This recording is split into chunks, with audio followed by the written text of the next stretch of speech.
जुम्लालाई बौद्ध मार्गीहरूको आस्थाको केन्द्र बोधि चैत्य अथवा डुडुल चैत्य भएको ठाउँ भनेर चिन्न थालेको छ।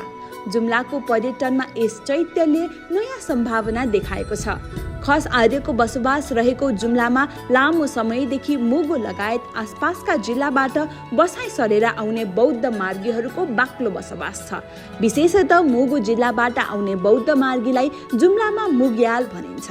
त्यही मुग्याल समुदायले जुम्लामा डुडुल चैत्य निर्माण गरेका हुन्। विक्रम सम्वत 2068 सालबाट निर्माण सुरु गरिएको डुडुल चैत्यको निर्माणमा 8 करोड रुपैयाँ खर्च भएको थियो। अहिले रारा हुँदै खलङ्गा आउने आन्तरिक तथा बाह्य पर्यटकहरूका लागि यो चैत्य छुट्याउने नहुने पर्यटक स्थल साबित भएको छ।